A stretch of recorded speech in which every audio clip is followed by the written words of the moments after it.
All right, let's make a sketch of a map of a meandering stream. So a meandering stream is going to tend to be found closer to ultimate base level. It's not going to be found up in the mountains generally.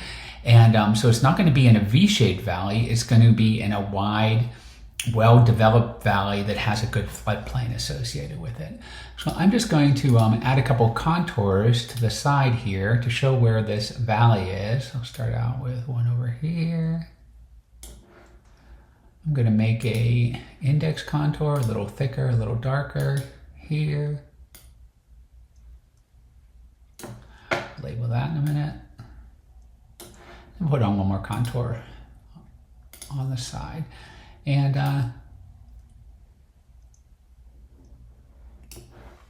these contours of the valley wall, they're indicating the elevation of the valley. We'll just put on something fairly close to sea level here just to kind of indicate we are not that high up in the mountains here. I'll make that like that. Then we'll just put it here. We have a 200-foot contour, and if this is, for example, a 20-foot contour interval, this would be the 180, and that would be the 220 above it. So we're getting higher up, we're climbing out of the valley as we're moving from left to right here, and then I'm just going to take these elements and copy them. Little shortcut here. Put this on the other side, indicate the other side of the, oops, missed one.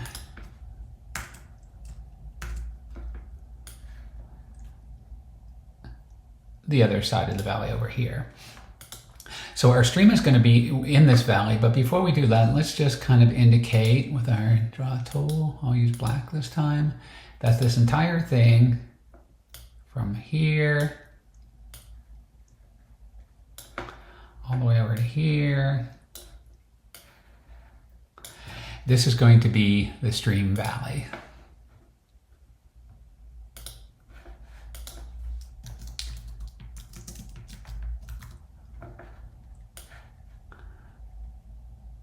So there's our stream valley all the way from one side of it to the other. We haven't even started putting in our river yet, but a lot of this is going to be flat floodplain in this area here.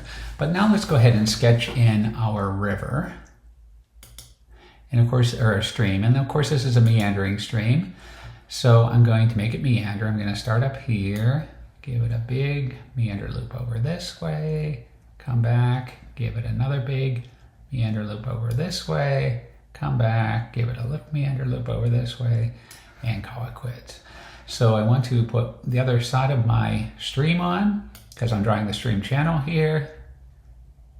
So I'm just going to trace a second line, like that.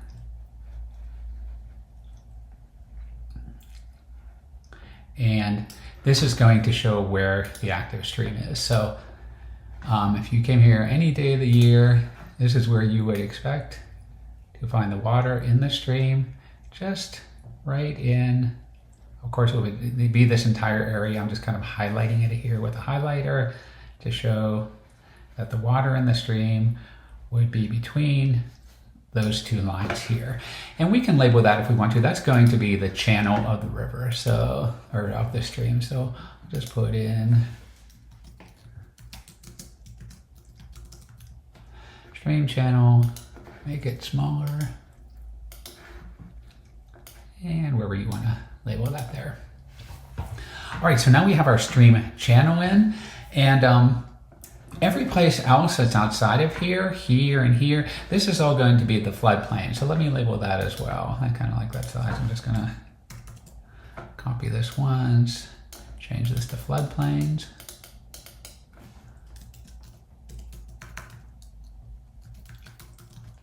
So the floodplains are where the river flows when it floods. It's still within the stream valley, but it's outside of the stream channel. So all this area throughout here would be the floodplains. So now let's go ahead and put on a couple of geographic features that we find associated with these meandering streams. One is going to be a cut bank, and I'm going to put on a cut bank.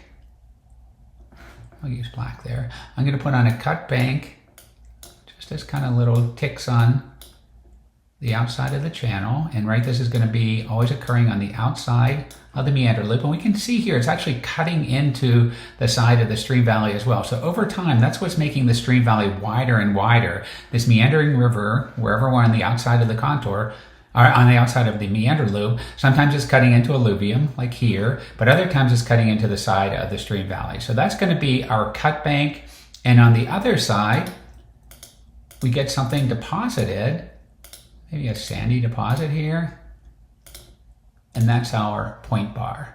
So I'm going to go ahead and identify both those. I'll just put an arrow in to point where they are, because I ran out of space there. So that's our cut bank and point bar. I should have room to annotate.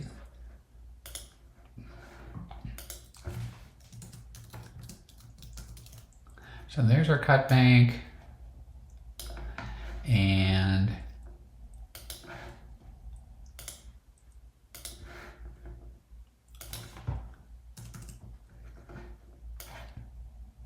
here's our point bar.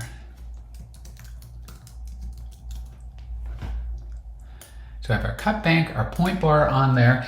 And the reason that we get these things located where they are in the inside and outside of the meander loop is because when the water comes around a meander bend, it doesn't know the meander bend is coming out. The fastest part of the river is in the middle here, but as it goes around the meander bend, it tends to go on the outside.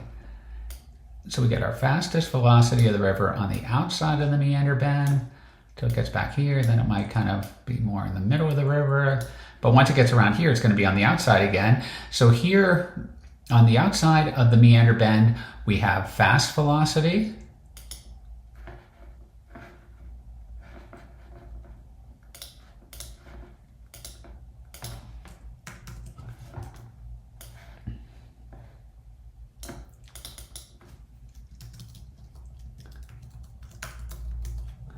On the outside of the meander bend, that's where we get our fast velocity, and on the inside of the meander bend, that's where we get our slow velocity. So when the velocity slows down, the river is more likely to be able to deposit material. That's what our point bar is going to be, and we would expect another point bar to occur here where there's slow velocity. And on the outside of the river, where the water in the river channel is moving the fastest, that's where we would expect to get erosion. So we can also put in, with fast velocity, we expect to get erosion. And with slowed velocity, we expect to get deposition.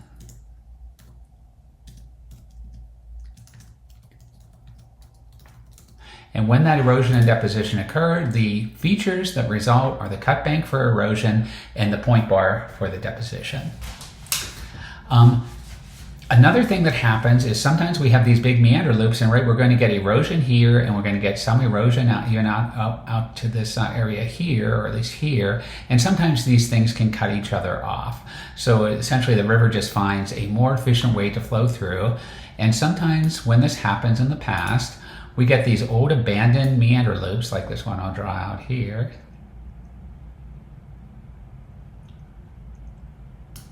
Where the river used to come around this bend here and then kind of continue on in that direction there. There's still water in here, but that water is no longer flowing and it's no longer connected to the flow of the stream channel here. So we essentially just get a lake that remains. And that type of lake has a very specific name. It's called an oxbow lake.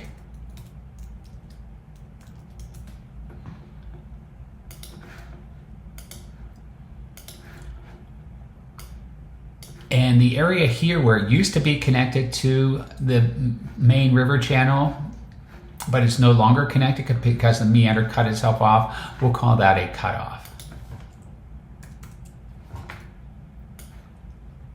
So this area here is where the cutoff occurred. I'll just kind of twist that around because it's kind of this entire area that's coming through there. That's where the cutoff would be. One more thing to label, and that is where the levees would be. So the levees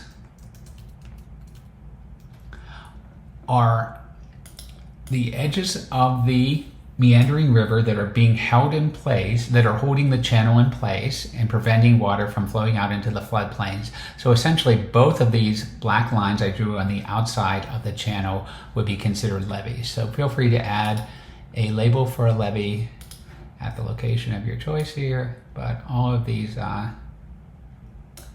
areas here would be levees.